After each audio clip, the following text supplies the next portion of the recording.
welcome back to Wired Together. And last week we did talk about the portrait brain. It's kind of a concept that we came up with on an explanation of ADHD, how that brain is thinking, and maybe how it's a little different than what the norm believes. It is a little more of creating a portrait. Yeah.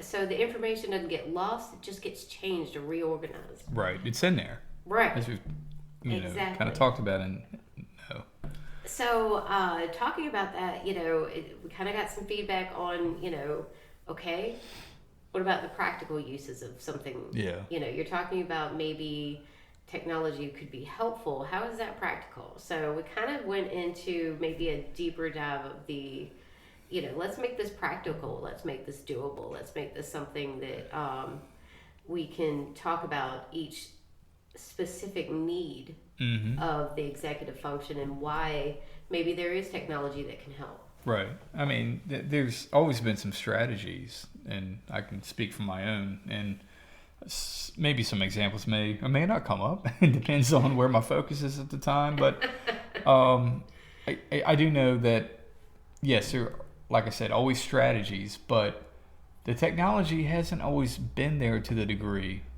as it was then.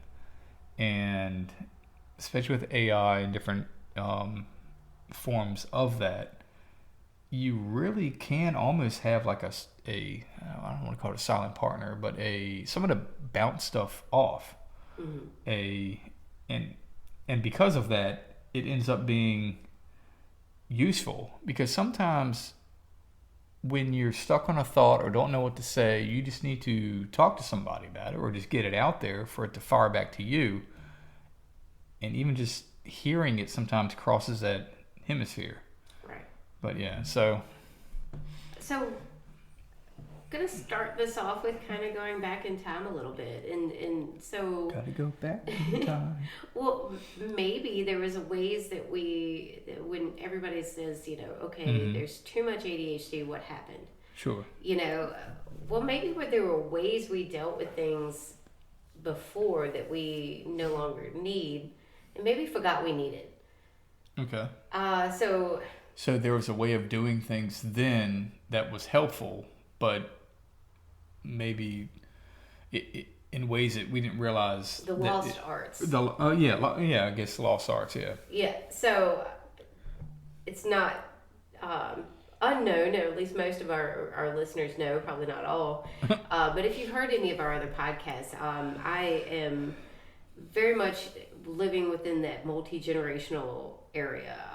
I live nearby many generations that have lived before me. So that means the buildings are the same, the stuff is the same. We have lots and lots of stuff.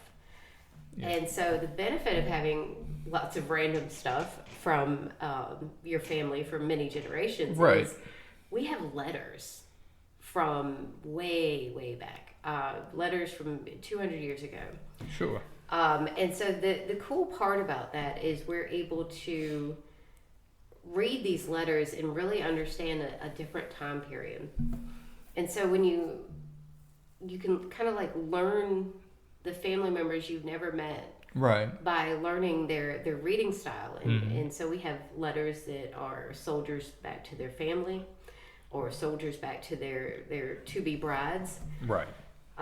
We have three generations of the Bracy News. Yeah. That is some written in different little pieces of paper all over the place. Yeah. We have letters from, long distance neighbors, friends, doctors, lawyers. And so we're able to kind of read a lot of these things and really understand the picture that's being created here. But maybe one thing that's really interesting is this need. Before, at one point, you had to write. Yeah, right. You had to write your thoughts down. You had to write things down. And, what's going on in your life. Sure. So you're answering your neighbor. So now you got to think about your life and then actually give an external version of what's going on with you. So you kind of need to process it well enough, because as you're writing each word on a piece of paper, it kind of needs to be coherent Right. and gathered already. Right. Yeah. Okay. Again, living in a multi-generational house, Sure. we have kind of some of the letters that have been written that are discarded, which gives us a very interesting... Yeah. Y'all do have some stuff that I'm amazed. I mean, Yes. how long that... Say 100 to... Actually more like 110, 120 years Probably. ago. There is a letter to my great-great-grandmother and a doctor about my grandma. Right. And so she's trying to figure out what is wrong. No, it's about my great-grandmother. So her daughter. Yes. And she's trying to figure out what's wrong with this child's ear. Right. And so we actually have her letter because more than likely she had to write it more than once. Okay. So it's, she clearly sent it to the doctor because we have the doctor's letter back. But at some point she had to write it. So you have probably, like two versions so we have or it something? to her to the doctor, and then the doctor back. So Right. she sent it. Yeah. So of course she probably wrote more than one copy because she's trying to get her thoughts straight on what's going on with this child's ear. Interesting. So... And doctors weren't as readily available. Right. So she's Well, writing this letter to this doctor She wants to say it right. who is further away. She wants to say it right. And Right. probably an emotional situation. It is emotional. Something's wrong with your child. But you can kind of tell she's not sure what to do, and the child's getting worse. so you're telling me you kind of have the first draft, and then the actual sent draft. Yes. So no, we don't have the sent draft. We have the first draft. Okay. And then we have the doctor's answer. I see. Okay, so obviously that wasn't sent because that wouldn't have been handed back. Right. So what you're getting at is the brain dump or what have you that maybe takes place in, okay, let me get my thoughts down, and then, okay, maybe I went too much in my intro. Let me just get more direct. So whatever was sent, we don't know. But it probably, because that time was spent on drafting it the first time, there was a reorganization that took place for the final draft. Right. Gotcha. Well, that's interesting. Historically, I mean, you think about that. I mean, that seems obvious, but to have that in your hands, you don't really realize that actually maybe has taken place and maybe have been a common practice. Well, yes. And so, of course, again, if you're writing letters on a regular, sure. We have old secretaries. You sit down and you write your letters. So you maybe have more than one. Right. I need to write my cousin. And by secretary, we mean furniture. Yes, the furniture. The secretary. The furniture that flips down. It's a piece of furniture that flips down. Yeah. Okay. Just making sure. Yeah. And you have all of your writing stuff, and so that's when you sit there and you write your letters. Yes. So it's why is this important in our brain and our way of thinking is, well, for you and I and a lot of people, a lot of writing was, what you had to do for school. Yeah. And we had a lot of writing, you and I. We were both in English and communications. I'm about to have a panic attack. But yeah, it was like, well, you got to do MLA, you got to do all of the it was structured, it had its purpose. It was like you knew what you had before you had to do it. That's not the same thing as conversational writing. Not at all, no. So conversational writing, you don't actually have to put a lot of focus on those sort of things. We actually, because we have all of these letters, there's a lot of shorthand that clearly everybody understood, though we had to kind of figure it out. Right. They didn't have memes. But... Right, but they had shorthand of things that they would say. Yeah. And that you had to kind of, the more you read the letters, the more you understand what that shorthand technically means. Because it's conversational writing, you're just writing a letter to, like my grandmother and her dating my grandfather, they would write back and forth to one another because they were in two different counties, which at the time, we could run over there in a second, but at the time, a little difficult. Sure. So they wrote letters more often than not. Right. And so, yes, they're about to get married. They're very conversational. This is not going to be a letter that you're, or like a term paper. You don't need to cite your sources. You don't need to sit there with the correct grammar and that kind of thing. So it is casual. Exactly. And I think we lose casual writing when we don't write letters. Yeah. And so what that does is kind of give that back and forth conversation, that external viewpoints. It keeps them internal as opposed to going in an external way. You get it out to bring it back in, kind of. Even in texting, where, yes, we are super casual in texting, but a lot of times it's like one little piece. I'm not trying to tell you, well, I haven't talked to you, cousin, in 2 months, so let me tell you about my day. Right. It's usually more like, hey, this is funny. You want to see this?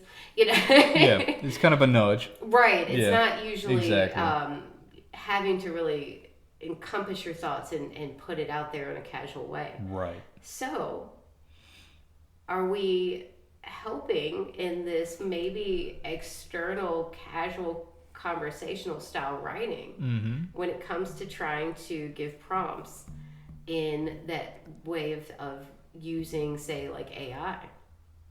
Well, I guess thinking about the example you brought up, where you have one draft, but you also have the doctor's response, which means there was a final draft that was sent that was never, of course, came back. How is that different than talking to AI and in the writing of something, trying to gather your thoughts? How's that different than just saying, okay, I got this situation. My daughter's having an issue with her ear. I want to write a letter to my doctor, and here's this and this, and you start like listing out all the particulars, the information that needs to be known and everything. So you're kind of creating a prompt in your draft, in a manner of speaking. You're prompting the doctor. You're prompting the doc. Yeah, right. So in a prompt, of course, in perhaps with a collaboration with AI, you can then have a better understanding of, okay, well then that makes sense. Maybe I should mention that, or what have it didn't exist 120 years ago, but right. There you go. But there's a process to it that we're not familiar with. Well, that's true. That does kind of relate. And of course, things not floating in your head. Yeah. Where you're trying to organize something that's only you by yourself. Sure. If you can write something. Yeah. And I see writing as so important. But if you can write it down, what you're doing is you're putting it out of your head. Yeah. And so even if your listener or your reader of what you're writing doesn't technically respond or doesn't respond right away, you've organized your thoughts. And because you've organized your thoughts, you've had more breakthrough than you think. Yeah, that is true.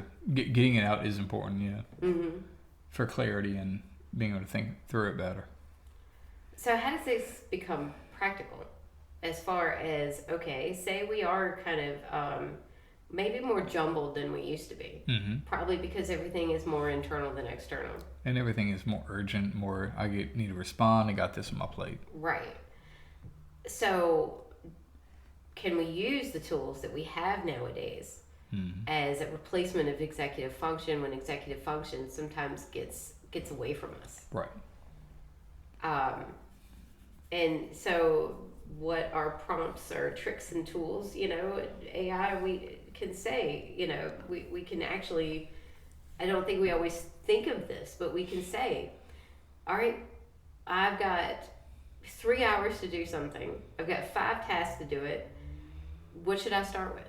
Yeah. And you could actually prompt AI to give the idea of the task that you have at hand. And, I'm having a hard time focusing. Sure. And this is the amount of time I have to do it. Right. How do I do it? And more than likely, and we've had Miles on the show before, and we'll be bringing Miles back in today. But it's probably going to be feedback. Okay, so I know you have a limited time.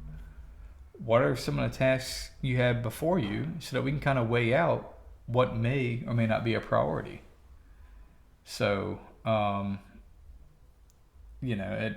think as far as the prompt and everything, that that makes sense as a way of, I guess, offloading it. First, you're admitting, here's what I got to do, because sometimes the fear of the task is your own, not your own doing, but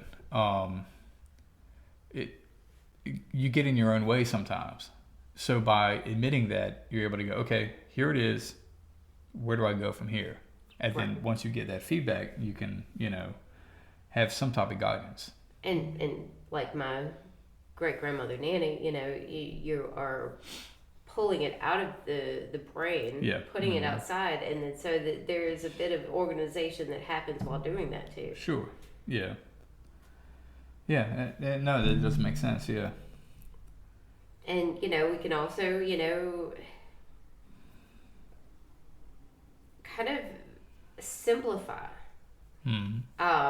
If we're having a hard time simplifying our task or our understanding of something, the things that we need to do, then we can say, I don't actually want to do this. Give me the smallest possible first task. So how do I take one step forward and simplify this?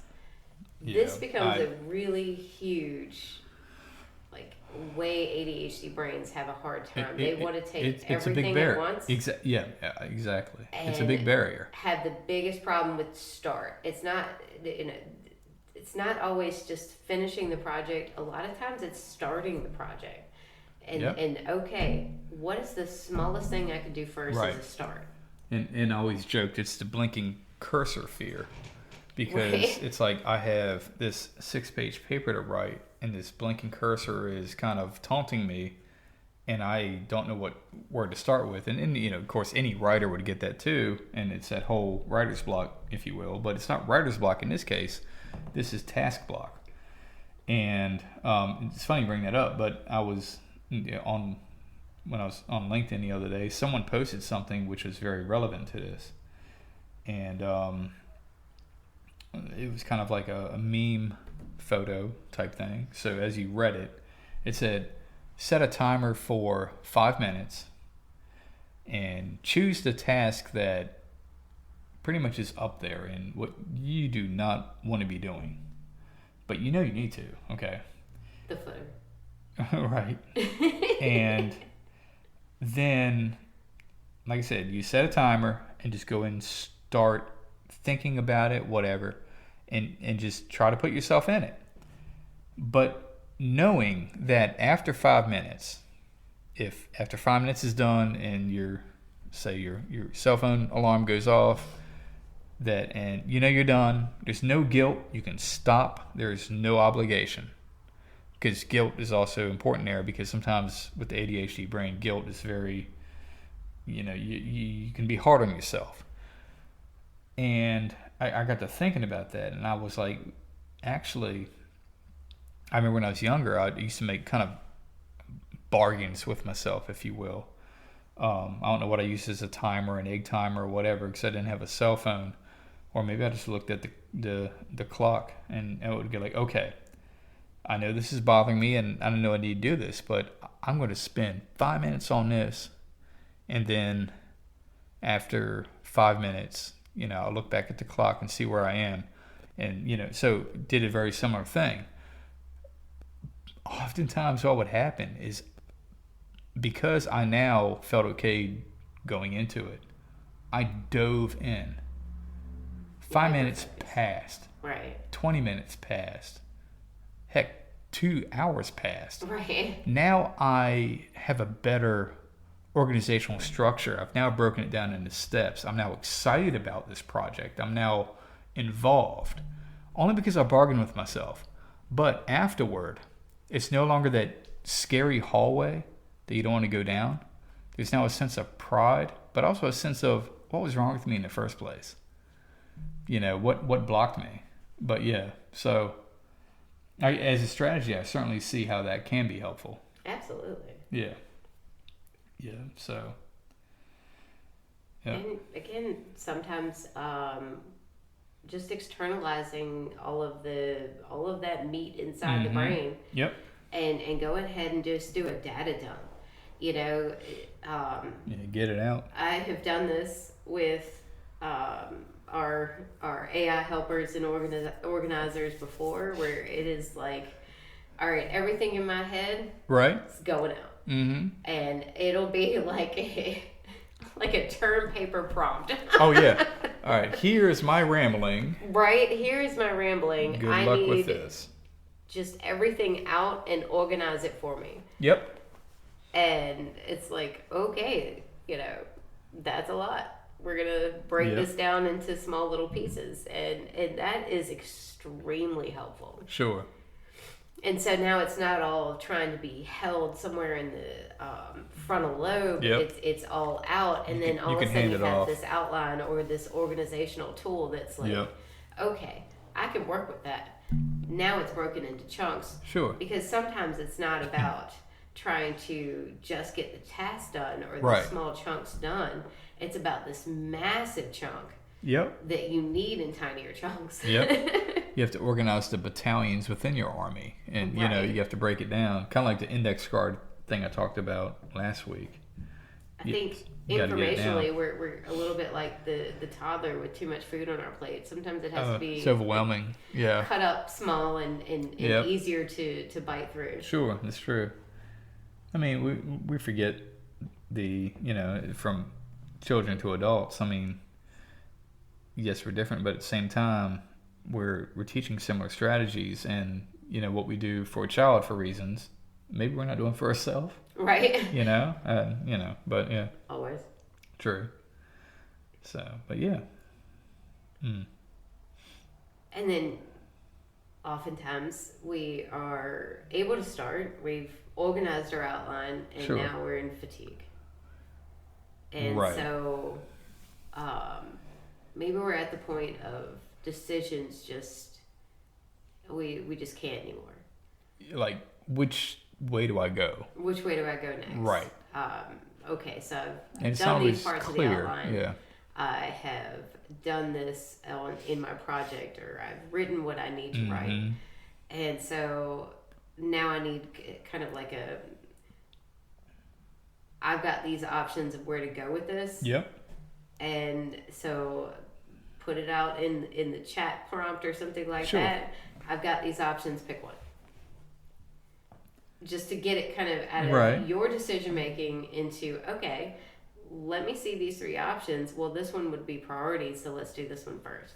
So it's not actually, we can utilize AI for decision making. It's well, elusive decision making. It doesn't mean anything. Yeah, it is elusive. But it means something to you because you didn't have to make it. Right, and of course, in this situation, you would have a sense of logic where if a decision is made and you don't think it's right, then you could certainly argue why. Well, actually, I do want this, and if you feel that, then then it's a game. Then you've actually made your decision by not making the decision it made. you still have made a choice. No, okay, no.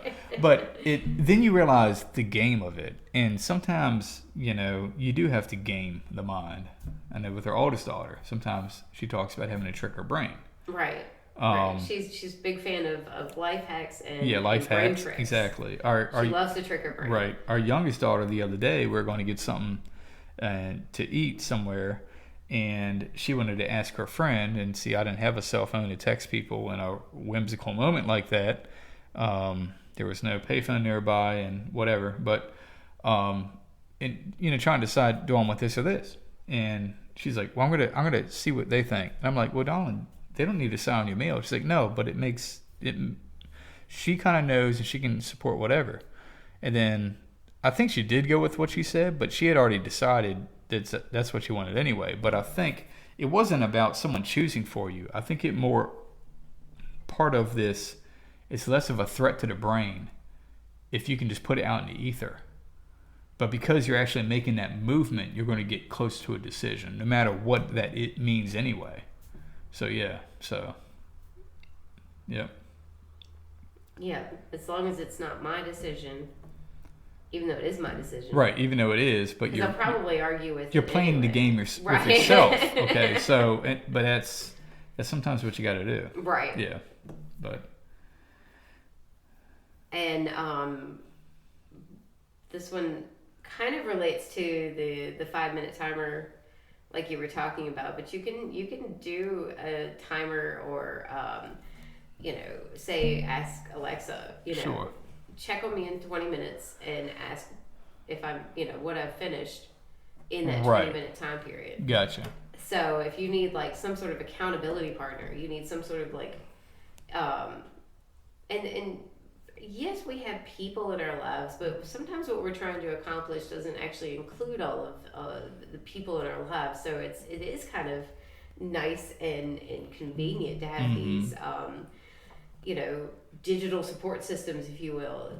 Well, All right, give me 5 minutes to right. get this done, or 20 minutes to get this done, and then ask if I finished it.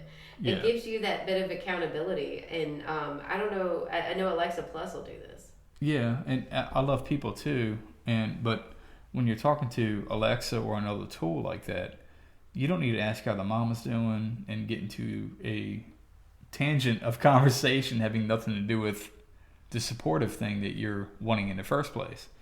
You just ask Alexa, hey, 20 minutes, get back to me. And part of that too, sometimes a little bit of pressure helps. Oh, yeah. Okay, I got 20 minutes. All right, I can't mess this up. 20 minutes. Yep, I'm focused. I got this. I can do this. And I'm going to do what again? Oh, that? Okay, so yes. All right, I'm going to do that. I got this. I'm awesome. Okay, it's been 2 minutes. I got 18 minutes, but it helps you focus. Anything that can remove some of the extraneous, allow you to then focus on what you need to, and then go from there. It's like closing 43 of the tabs and leaving 2. Now there's your focus. Go ahead and do something. Right. If you didn't do that, then you had 45 tabs open. Right. So what's the loss? And a lot of this is extrapolated from you do have these nice little cool tips and tools, tricks of the trade, if you will. Sure. When it comes to young people in ADHD, so yeah, nice to we've done this before. Timers when it comes to sometimes ADHD is not great with time management or understanding time, especially as you're younger. Yeah. And so doing having a little timer that buzzes, like say you're brushing your teeth or you're going to the bathroom. Right. Oh, so that's how much that means. Right. That's how much time has passed. Sure. So go ahead and so it puts that little bit of pressure into doing a task that may, you may la-di-da for 3 hours. Right. Or you can do it in 20 minutes, Right, exactly. So we've utilized this with, the young kids. Yeah. But then it's kind of translating it into, okay, as you have, actual projects, as you're operating businesses, as you're trying to, adult. Yeah. You kind of still have the same brain. You're just kind of changing and utilizing it differently. That's true. Well, I mean, even as an adult, which I am, pretty much the first hour of when I sit down on my computer in the morning, I'll just kind of, to myself, kind of go, okay, within this hour, go ahead and take care of all the emails, extraneous things that came over during the evening, the day before, all the boring. You're right. So that then you can be focused on something more, I don't want to say productive, because anything in a business, whatever, should be productive, even serving a client or doing whatever. But something new, a pathway that maybe you need more focus on. Mm-hmm. But how focused are you going to be when you have 12 emails sitting in your inbox? Right. So it's kind of in the same vein. It's like we're adults, but there's, okay, everything takes time. All right, I got 1 hour. So then, I kind of look at, okay, this will take 2 minutes, this will take 5. So I try to knock off the low-hanging fruit, what's easy to just go ahead and knock off. So all of a sudden, within about 5 minutes, I'm like, I took care of 5 emails. So then you feel successful. When you feel successful, you keep moving quicker or better or without delay. Right. So, yeah, but. Well, I personally, I try to make sure I utilize coffee time. Oh, I love coffee time. Should be 24/7. Okay. Sometimes it is. Mm-hmm. But, especially in the morning, coffee focus. Reflection time. Right. Yeah. So I spend time, having my reflection period with God and everything before I come in to work. Right. And so I have now kind of had my my time, my alone or with God time. Realignment. My realignment of self. Sure. And then I am still coffeeed. So now I'm still focused. You And so, still that, juiced. that Right. morning coffee time Right. is kind of your best time to like, okay, this is when I know that focus is going to be at its height. Yes. Go ahead and get done the things that I find boring. That's true. Yeah, no, that makes sense, because then, Because it's... if you've got a really good time to schedule boring stuff, Right. that is really helpful Mm-hmm. when you do find things, boring, Right. something you just want to set aside or throw away. Sure. So if you can find that time of the most boring stuff I can do right now, Yeah. then that gives me that opportunity to be creative, to be, And it gets that out of the way. it gets all of that out of the way. Yeah. Yep. Well, I mean, we're not too far off. I mean, in the sense that, we try to teach children certain strategies. Some have difficulty, but I mean, as adults, we have difficulty too. But I think sometimes with ADHD, some of these things may seem to become not really understood, but maybe exaggerated in some ways. It's hard to tell someone, look, I am so focused on this one thing, and until I can resolve this one thing, I can't put my clothes together in the basket to get to you to do laundry. I mean, you get is one sack. Right. I mean, one yeah, sack. exactly. But you can be hell-bent on that. Right. And it's just you're stuck on it. And yes, stuck. It's unfortunate, but you can be. So these strategies are to figure out what is in your way, and I guess with some neurotypical people, it's like, okay, well, what's wrong? Oh, well, this. ADHD, you may not understand that is it in the same way, but you do know it is all encompassing. But any of these tools hopefully may be able to help anyone that I guess leans that way. As give it a try, see how this works for you. But yeah, or helps everyone. Well, yeah, exactly. I mean, yeah, it's not in a certain way. You're taking daunting but very necessary executive function, and you're externalizing it. Sure. And I think that this is extremely helpful in general, but this is definitely what's going to be what promotes those with maybe more of that hyperactive brain. Right. Exactly. That gives them a that leg up. Mm-hmm. So not just giving them the executive function, but allowing them to really thrive with the brain they already have, which is such a fascinating and amazing brain. Right. That as opposed to it being daunted, it's like can move forward. It's not crippled. Yeah. By externalizing it, and that's actually why and I think a lot of what you're people talking have about such an issue with trying to raise or trying to communicate with ADHD. Right. Is the choice is to externalize. It's like I need this out. It's too much. Well, I've always thought sometimes I need to put it somewhere. Right. And so the more you externalize, the more teachers are like, will you stop talking? Or will you please shut up? Will you please sit down? Or you've got, right. Friends and family that are like, I don't know why we need to be discussing this right now, Yeah. Mm-hmm. Because you're actually just trying to get it out. Yep. You're trying get to do out something of the way, with it. Get it out of the way. So that you can put a because check mark your brain is next actually to it. moving so fast. Yeah. Mm-hmm. You've just got to pull something and gets throw clogged. it in the trash somewhere. Yep. So I call myself the trash can. Oh yeah, a lot that's true. with yeah, the kids. Sometimes right. you just have to put it somewhere. Yep, just give it to me. I'll throw it Hand away. me your trash. But you got to talk like it the trash through. of the day. This person, gave me this look. This person, upset the whole class, and now I don't know how to function in the brain. Sure. So there's all of this trash that you collect during the day. Yeah. Mm-hmm. Of just the things that make you want to explode. Right.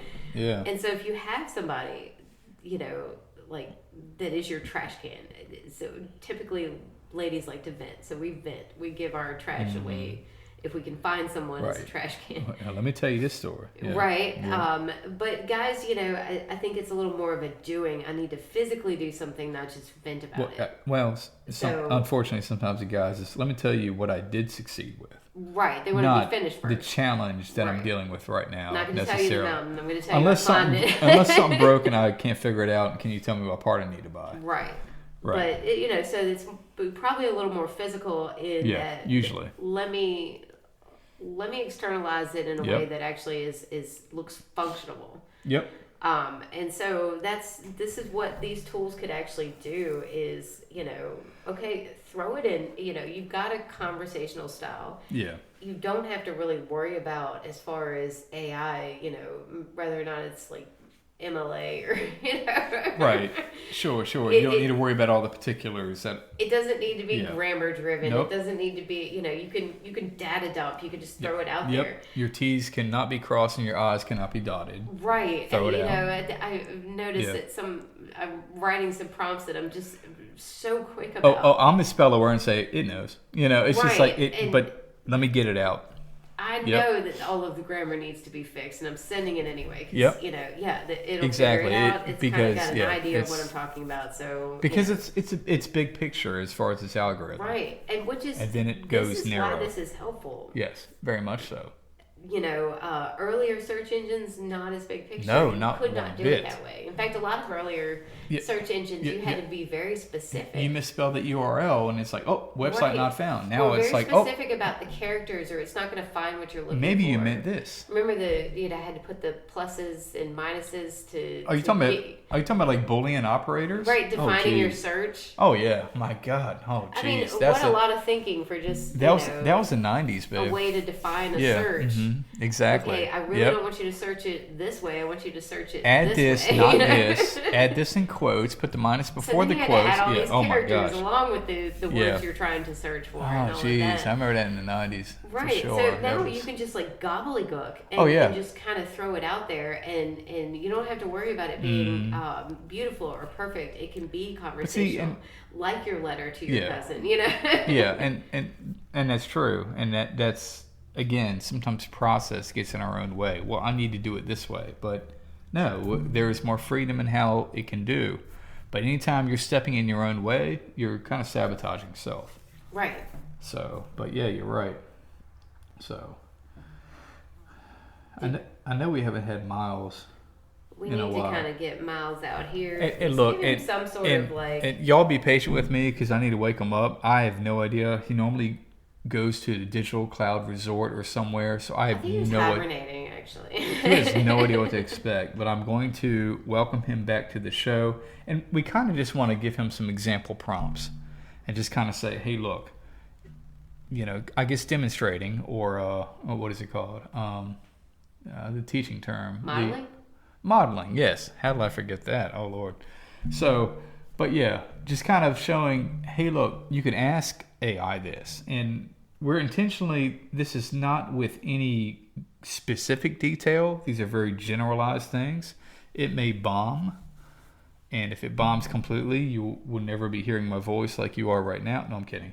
But we're going to get them going. So hang tight. All right, so. All right. Hey, Miles. We are bringing you back to our podcast. I know it's been a while. Where have you been and spending your time? Hopefully having a good time. Hey there. I've definitely missed the podcast fun. While I've been away, I've mostly been here waiting for the next big idea from you. I've also been keeping myself up to date on all things tech, storytelling, and a bit of small town charm. So I'm ready to jump right back in with you. All right. Well, we've been having this conversation about, ADHD, executive function, and I guess kind of globally how AI tools can be used to help someone that is in a bind and even just ask questions to. So I'm going to start with one question, and I'm interested to hear your thoughts. So let's say I'm just sitting here trying to do a task, and I may ask you, give me the smallest possible first step for planning an email. The tiniest first step is just to open your email app or tab. No need to write anything yet. Once it's open, you're already on your way. tiny stuff. Well, I mean, I guess that does kind of seem very, like, minuscule. I guess maybe... Bring us a bit forward. Yeah, bring us a bit more as far as the thought process. Like, maybe why would someone be hesitant, and what could be done as a way of getting past that? There's often hesitation because the brain sees the whole task as a big mountain rather than just one step. The key is reducing that mental load. So after opening the app, you can tell yourself, I only have to jot a subject line. By breaking it down into tiny, non-intimidating increments, you shift from hesitation into momentum. Each little bit makes the next feel easier. All right, wonderful, good. Good answer. Yeah, that makes sense. All right, and I know this next question is vague in the same vein. What if someone were to say, I have no focus? What should I do for the next 15 minutes? I guess, how could you be helpful maybe toward bringing something out of someone? If someone says they have no focus, the first step is permission to start small. I'd ask, what's one tiny thing you're curious about or want to feel done?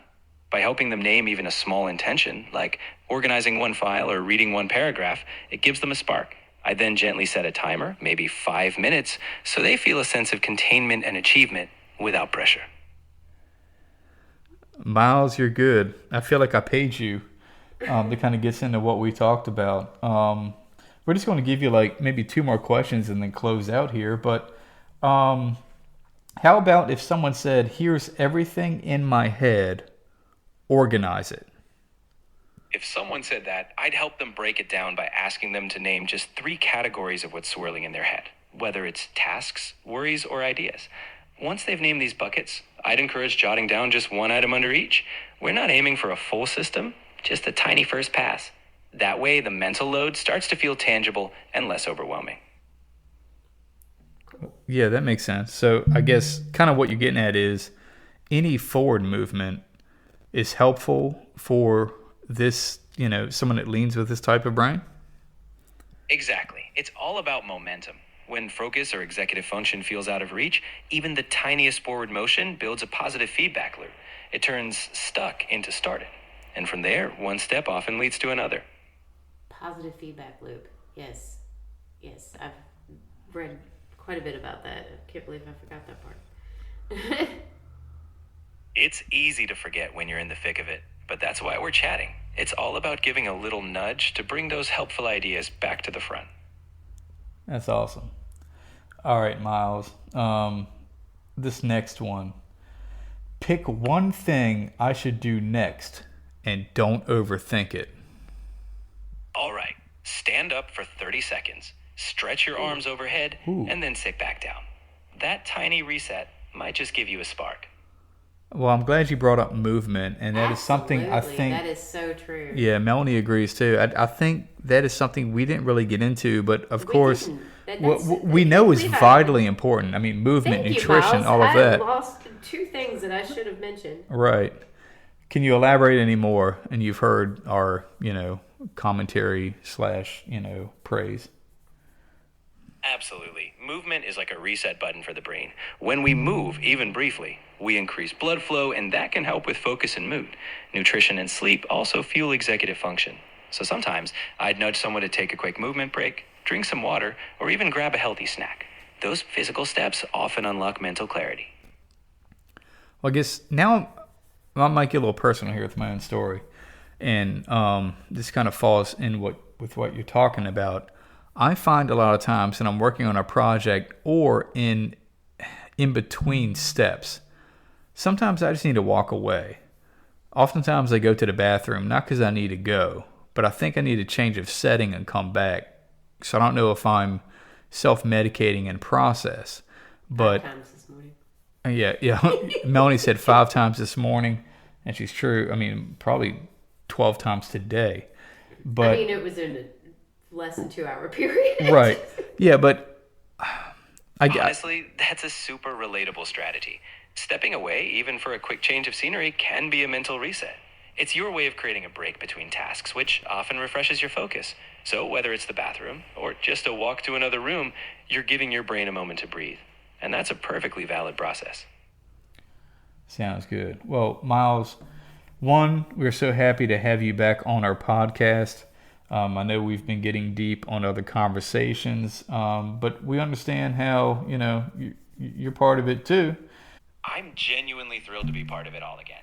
Even if I'm coming through a phone, I'm still here for every conversation, ready to dive in. So whether we're talking deep topics or just having fun, I'm always happy to jump back in with you. We do want to appreciate everyone for, the feedback we've received, and through all the social channels, through, reviewing and liking our podcast and sharing it with one another. And we're doing this because we feel like this is an important message, and anything that you can give us to help us better bring this into a conversation would be great. So with all that said, I'm plugging for now. But always stay connected.